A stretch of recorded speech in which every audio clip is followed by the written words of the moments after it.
안녕하세요. 책장공유입니다. 제가 인간관계 속에서 힘들어하며 제 중심이 흔들릴 때 이 책을 통해 위로받고 다시 일어설 수 있었어요. 다양한 인물들과의 인터뷰와 작가님의 솔직한 의견을 읽으면서 막연하게 느꼈던 제 마음속 감정들이 차곡차곡 정리되는 것 같았어요. 끝을 모르고 추락해가는 불안한 마음들이 차분하게 고요해지며 평정심을 되찾을 수 있었습니다. 다시 읽을 때마다 가슴에 와닿는 문장들이 달라지는 오래도록 가까이 하고 싶은 책입니다. 그 중에서 제가 좋았던 부분을 읽어드릴게요. 태도의 말들, 엄지혜. 사소한 일상에서든 일에서든 존중이 사라지면 마음이 괴롭다. 내가 누군가에게 존중받는다는 느낌이 들면 아무리 필요한 일도 해낼 수 있다. 그래서 태도가 중요하다. 존중받고 싶어서 나는 태도를 바꾸고 존중하고 싶어서 그들의 태도를 읽는다. 문제는 존중이니까. 성격은 생존 본능과 연결되어 있다. 정신과 전문의 김병수. 사람의 성격은 자신과 다른 사람을 행복하게 해주는 방향으로 형성된 게 아니라 그 사람의 생존에 가장 적합하게 구성되었습니다. 누군가와 소통이 되지 않아 답답할 때마다 종종 이 말을 떠올린다. 상대가 세상에서 살아남기 위해 갖게 된 성격을 두고 내가 너무 무리한 요구를 하는 건 아닌지, 상대에게 변화를 요구할 타당한 이유가 있는지 곰곰 생각한다.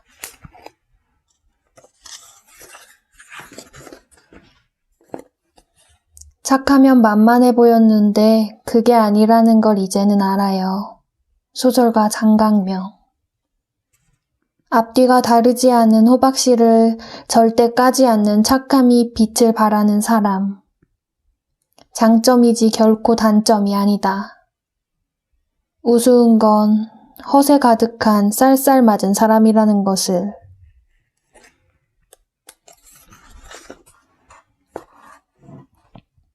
내 실력이 끊임없이 성장하고 있다고 느끼면 불안하지 않습니다. 문화심리학자 김정훈. 주체적인 삶을 한마디로 요약하면 내 관심사를 끊임없이 공부하는 일이죠.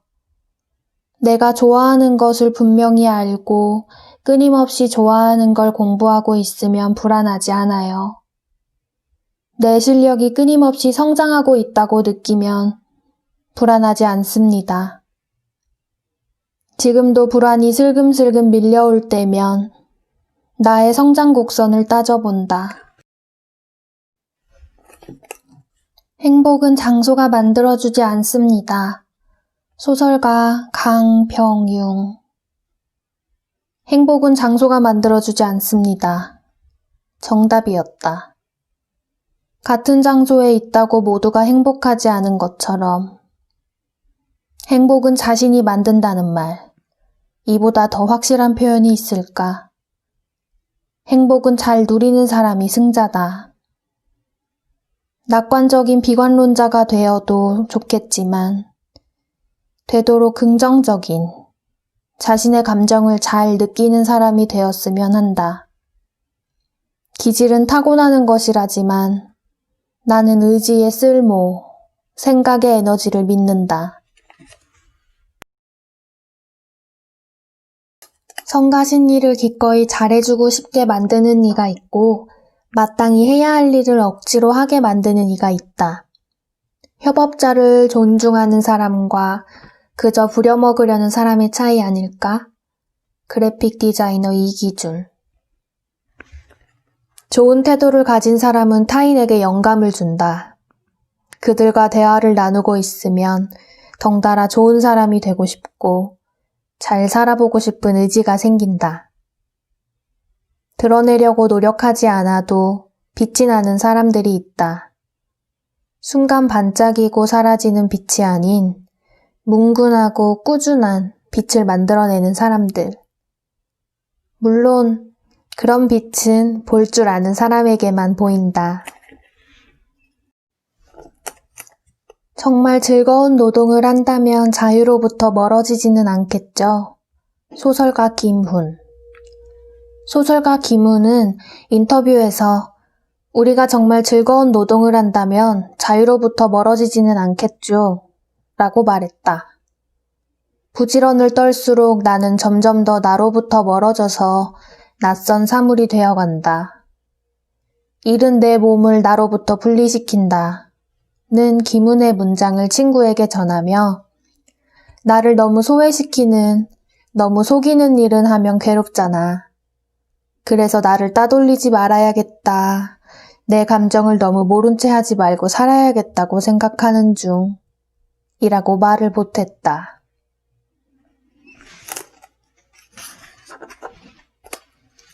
지금 안 필요한 책은 못 읽어요. 작가 은유. 책 선물은 안 하는 게 맞을까요? 내 주관으로 남에게 권유하는 건데 좋은 건 사람마다 다르고 자기 좋은 건 다 알아서 해요. 사람을 있는 그대로 존중해주는 게 정말 어렵잖아요. 예전에는 막연히 알았다면 지금은 조금 실질적으로 알게 된 것 같아요. 내가 좋았으니 비슷한 가치관과 고민을 가진 너도 좋아할 책이라는 확신. 어쩌면 굉장한 오만이었겠구나 싶었다. 권해서 읽으면 좋은 거고 아니면 많은 것. 이보다 더 정확한 답이 있을까? 조심하기 시작하면 솔직한 글을 쓸 수 없어요. 국회의원 금태섭. 마음을 뻥 뚫리게 하는 말들이 있다. 네 말이 맞아. 공감해. 그래도 현실을 봐야지. 사람들이 다 네 맘 같지 않다니까? 같은 말은 전혀 아니다. 그래. 네가 피해를 입어도 해야 할 말은 하고 살아. 같은 말이다. 섬세한 접근, 상대를 배려하는 태도. 참 멋진 말이다. 그러나 배려할 궁리만 계속하다 보면 해야 할 말을 하지 못한다. 평소 원만한 관계가 무너질까봐, 괜히 찍혀서 피해를 볼까봐. 욕먹기 싫으니 해야 할 말을 꾸역꾸역 삼킨다. 그렇게 작은 변화 하나 없이 임기응변만 하다 보면 어느새 감언이설의 달인이 되어 있다.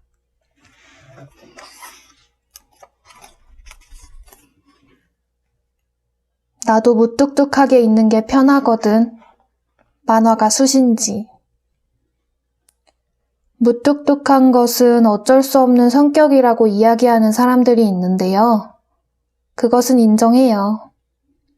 그런데 자신은 무뚝뚝하게 있으면서 남에게 살가움을 요구하는 것은 옳지 않다고 생각합니다. 누구든 무표정하게 가만히 있는 것이 가장 편하지 않을까요? 당신에게 귀찮은 일은 남에게도 귀찮은 일이라고.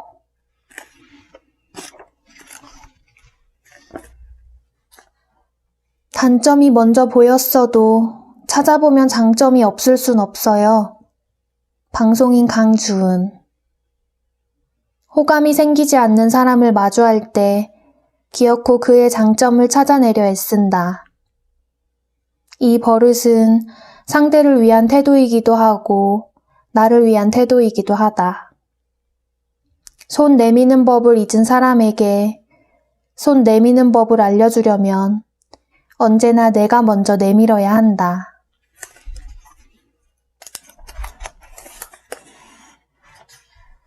매력을 느끼는 건 쿨한 놈들이지만 사실 정이 가는 건 어쩔 수 없이 징징대는 놈들인 것이다. 소설가 은희경. 문득 10년 후 하고 싶은 사업 아이템이 떠올라 두 친구에게 말했다. 하루 차이로 같은 이야기를 1대1 대화로. 먼저 들은 한 친구는 당장 해, 진짜 괜찮은 아이디어 라고 했고, 다른 친구는 그게 잘 될까? 라고 말문을 열었다. 반짝이는 아이디어였든 망할 아이템이었든 어차피 나는 당장 시작하지 않을 일인데. 기어이 객관적인 판단과 쓴소리를 늘어놓은 친구를 보며 왜 이야기를 꺼냈을까 후회했다. 대화가 이어지지 않는 사람들이 있다. 잠깐 호감을 느끼곤 하나 아무리 노력해도 핑퐁이 이뤄지지 않는 사람.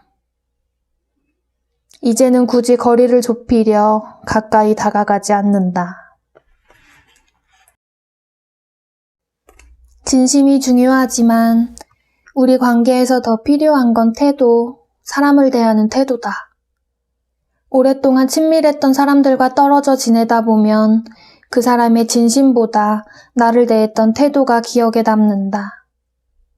태도는 진심을 읽어내는 가장 중요한 거울이다. 소설가 한창훈. 내 마음 알지? 알잖아. 속으로 외치지 않고 행동으로 보여주기. 아무 말 하지 않고 어정쩡한 눈빛으로 누군가 자신의 마음을 알아채길 바라는 사람만큼 미련한 사람이 없다. 사람은 행동으로 진심을 보여줘야 한다. 행동은 곧 태도일 것이고.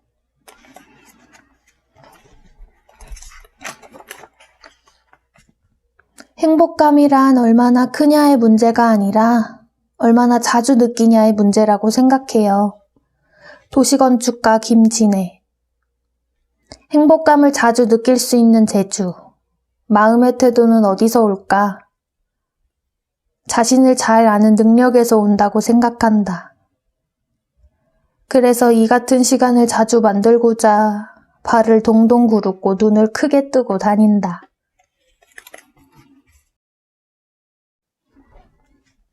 어떤 말은 간단해도 아주 힘이 셌어.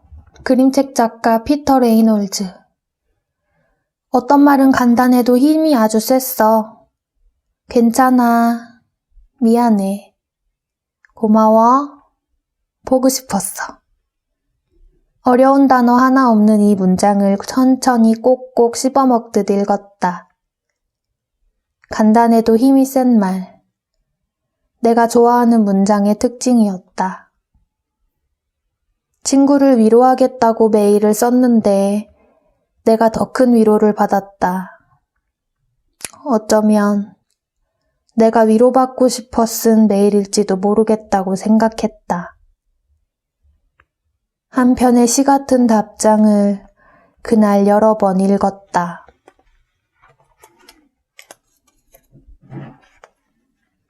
우리 좀 가벼웠으면, 즐거웠으면 좋겠어요. 여성학자 박혜란. 가벼이 살려고 오늘도 노력한다. 내가 즐거워하는 일이 무엇인가? 나는 어떤 사람을 만날 때 행복한가? 어떤 이야기를 전할 때 좋은가를 곱씹는다.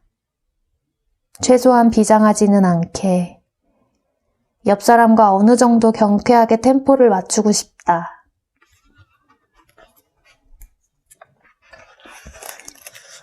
상대의 마음에 있는 수많은 가능성 중 무엇을 끄집어내 내 것과 만나게 할 것인가는 전적으로 내 의지와 노력에 달렸다. 소설가 정아은. 나와 아무리 맞지 않는 사람이라도 장점이 하나도 없을 수는 없다. 내가 애써 안 보고 싶을 뿐, 인정하고 싶지 않을 뿐이다. 누구나 자신의 감정을 발견해주고 말해주는 상대를 좋아한다. 누군가의 좋은 구석, 사람들이 잘 알지 못하는 면모를 찾아주는 일. 그것은 나에게도 타인에게도 이로운 일이다.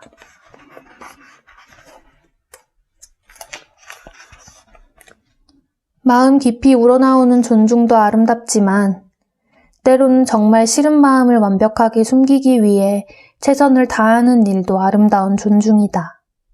영화감독 이경미. 솔직함이 최고의 매력으로 여겨지는 세상 아닌가? 하지만 솔직함이 매력으로 보일 수 있는 건 예의를 바탕으로 표현될 때다. 착함이 매력 없음으로 표현되는 시대가 나는 무척 떨떠름하다. 배려가 자신감 없음으로 받아들여지는 시대가 매우 불쾌하다. 선 긋기 기술이 아니라 선 넘기 기술의 탄생이 보고 싶다.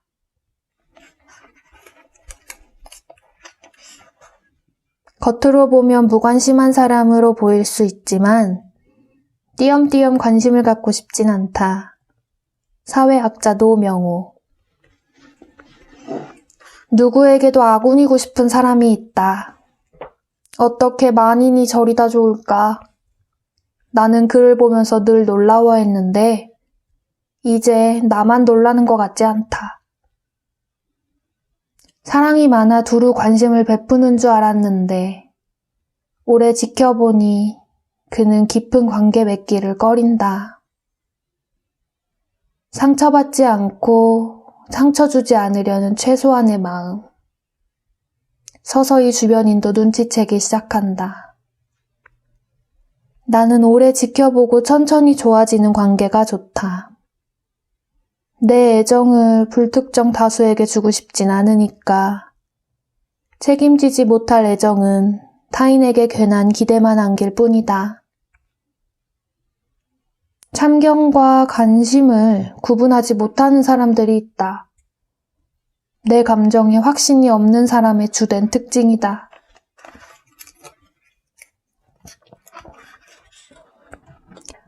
독자가 건네는 말에 쉽게 행복해지거나 쉽게 불행해지지 않도록 나는 더 튼튼해지고 싶다. 나약하지 않아야 자신에게 엄격할 수 있기 때문이다. 가끔 휘청거리면서도 좋은 균형 감각으로 중심을 찾으며 남과 나 사이를 오래 걷고 싶다. 작가 이슬아. 타인의 평가에 자주 흔들리는 사람은 인생의 노선을 자주 바꾼다. 같은 일을 오래 하지 못한다. 자꾸만 옆길로 새다가 본질을 놓친다. 20대 때 나의 인생 주제는 선택과 집중이었고 30대는 태도와 균형이다. 항상 귀를 활짝 열되 적절히 닫을 줄 아는 슬기가 있길 바란다.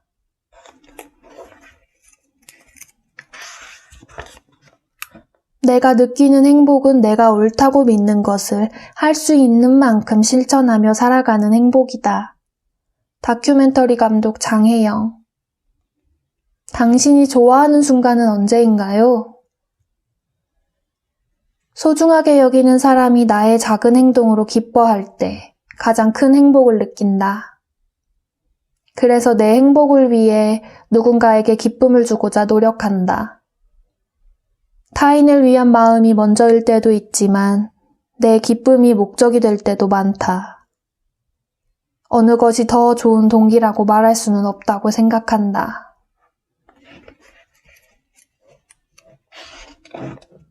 사람의 가장 큰 능력 중 하나는 사람들의 비난과 조롱을 무시할 줄 아는 것입니다. 그런데 안타깝게도 무시해야 할 그 말을 보석처럼 가슴에 품고 삽니다. 목사 조정민. 내 평생의 물음이 뭔지, 내 평생의 숙제가 뭔지. 답은 행복하게 살고 싶어요. 그리고 제가 작은 비결을 발견했다면 알려주고 싶어요. 혼자 알긴 아깝잖아요. 다. 내 귀에 자주 걸리는 말은 일상의 작은 행복을 아는 사람의 이야기다. 줏대가 있는 사람, 어떻게 생각하는 것이 자신에게 좋은지를 아는 사람의 말이다.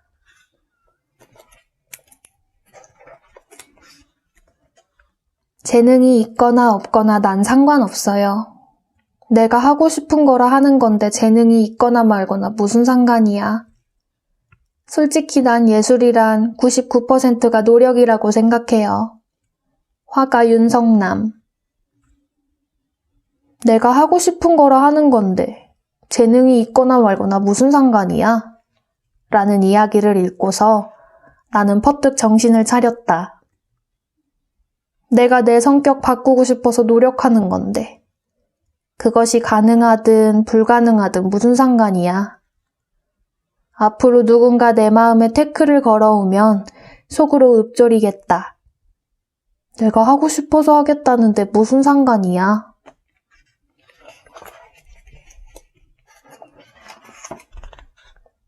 자존심은 얼마나 높아질까가 아닌 얼마나 낮아질까에 대한 관심에서 나온다. 미술평론가 이건수. 자존감이 너무 높은 사람은 피곤하다는 말을 종종 듣는다. 너무라는 수식어는 정도가 지나치다는 뜻이니까 어느 정도 이해될성 싶지만 토를 달고 싶다. 내가 만난 자존감이 튼실한 사람은 스스로를 존중하는 만큼 상대를 먼저 배려했다. 타인에게 잘 보이기 위한 겸손이 아닌 진짜 마음에서 우러나온 태도. 나의 잘남을 전시하지 않으면 누구도 귀 기울이지 않는 시대. 스스로를 낮추니까 절로 빛이 났다. 하염없이 올라가고 싶은 욕망을 스스럼 없이 밝히는 사람을 볼 때 나는 그의 불안을 읽는다. 자존심과 자존감의 정의를 다시 찾아 읽는다.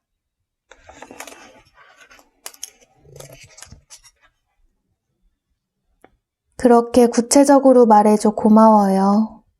문학평론가 정홍수.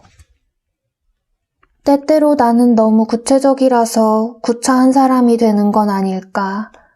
타인에게 너무 깐깐한 사람으로 읽히고 있는 게 아닐까 두렵다. 과도한 정보와 구체적인 정보는 다르다. 구체적으로 말하는 사람은 상대를 위해 애쓰는 사람이다.